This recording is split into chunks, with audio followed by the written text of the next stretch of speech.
नमस्कार। आज हम करेंगे लकार। तो सबसे पहले होता है लट लकार। लट लकार जो है वो वर्तमान काल के लिए प्रयोग होता है। वर्तमान काल का मतलब है जो समय अब चल रहा है।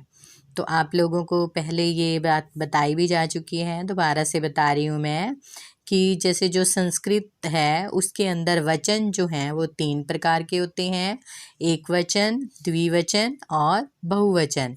और जो हमारी हिंदी भाषा है उसके अंदर जो वचन होते हैं वो 2 प्रकार के होते हैं, एक वचन और बहुवचन। लेकिन संस्कृत के अंदर वचन 3 प्रकार के, एक वचन, द्विवचन और बहुवचन। जब हम लकार करते हैं तो उसके अंदर इन तीनों वचनों का भी प्रयोग होता है और इसके अंदर 3 पुरुषों का भी प्रयोग होता है, प्रथम पुरुष, मध्यम पुरुष और उत्तम पुरुष। प्रथम पुरुष जैसे वह, मध्यम पुरुष तुम और उत्तम पुरुष मैं के लिए प्रयोग होता है। तो इसमें जैसे वह, वे दो के लिए, एक वचन में जैसे वह अकेला, फिर वे दो के लिए और वे सब के लिए, और फिर ऐसे ही तुम दो के लिए और तुम सब के लिए, और ऐसे ही मैं, हम दो और हम सब के लिए।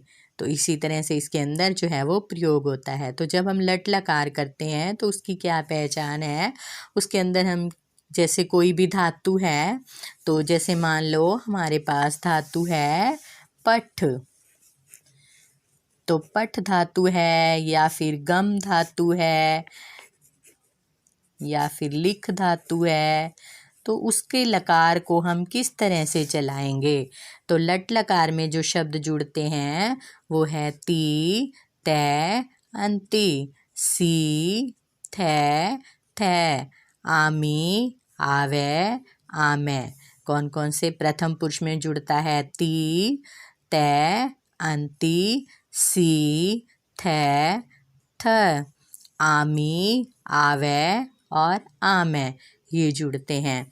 तो जैसे अब मान लो हमारे पास है पठ धातु, तो पठ धातु को जब हम लट लकार में करेंगे तो हम जैसे उसमें जोड़ेंगे, जैसे हमारे पास है पठ धातु, तो पठ के अंदर जब हम जोड़ेंगे ती तो हमारे पास बन जाएगा पठती।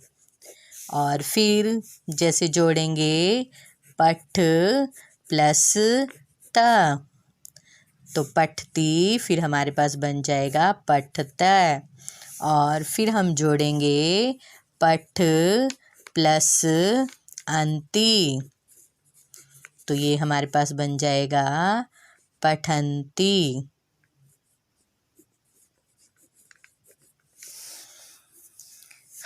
पठती, पठते, पठंती। और इसी तरह से हम फिर जोड़ेंगे पठ प्लस सी, तो बन जाएगा पठसी। फिर बन जाएगा पठथे, पठ प्लस थ और पठ प्लस थ, तो पठत। पठसी, पठथ, पठत। और ऐसे ही पठ प्लस आमी, तो ये बन जाएगा पठामी। ऐसे ही पठ प्लस आवे, तो ये बन जाएगा पठावे। और ऐसे ही पठ प्लस आमे, तो ये बन जाएगा पठामे। तो हमारे पास इसी तरह से पूरी धातु ही तैयार हो जाएगी। पूरी मतलब लट लकार जो है वो कंप्लीट तैयार हो जाएगा। कैसे बनेगा, पठती, पठते, पठंती, पठसी, पठते, पठत, पठामी, पठावे, पठामे। और ये जो लट लकार है ये वर्तमान काल के लिए प्रयोग होता है। जैसे मैं पढ़ता हूँ तो आपको मैंने जैसे बताया कि उत्तम पुरुष जो है वो मैं के लिए यूज़ होता है। तो जब हम इसका सेंटेंस बनाएंगे तो मैं जो होता है हिंदी में, तो इसको संस्कृत में कहते हैं अहम। और पठ, पठ का मतलब होता है पढ़ना। तो इसका हम बनाएंगे जब मतलब सेंटेंस बनाएंगे तो उसके अंदर कैसे लिखेंगे। जैसे मान लो सेंटेंस बनता है मैं पढ़ता हूँ, तो ये बन जाएगा अहम पठामि।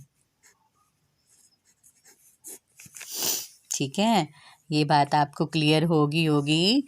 तो आपको ये याद करना है कि जैसे अब ये तो मैंने आपको पट का बना के दिखाया, हम गम का भी बना सकते हैं। गम को जब हम लकार चेंज करते हैं तो गम जो धातु है वो गच्छ में परिवर्तित हो जाती है। तो इसका बन जाएगा गच्छति गच्छते गच्छन्ति, गच्छसि गच्छते गच्छत, गच्छामि गच्छावै गच्छामि। ऐसे ही लिख का जब हम बनाएंगे तो लिख का अर्थ होता है लिखना, गम का अर्थ होता है जाना, तो गच्छ का अर्थ होता है जाना, लिख का अर्थ होता है लिखना, लिखती लिखते लिखन्ति, लिखसी लिखते लिखत, लिखामी लिखावे लिखामे। तो इस तरह से आपको कोई भी धातु हो तो उसको आप लकार के अंदर बना सकते हो। मैंने आपको पट का बता दिया, गम का बता दिया, लिख का बता दिया। तो और भी जैसे धातु होती हैं उनका भी आप बना सकते हो। जैसे तिष्ठ है, तिष्ठ का अर्थ होता है ठहरना, तिष्ठति तिष्ठते तिष्ठन्ति, तिष्ठसि तिष्ठते तिष्ठत, तिष्ठामि तिष्ठावै तिष्ठामि। तो इन धातुओं को आप अच्छे से लट लकार को कीजिएगा। अपनी कॉपी के अंदर भी आपको इसको करना है और बार बार रिवाइज भी करना है। धन्यवाद।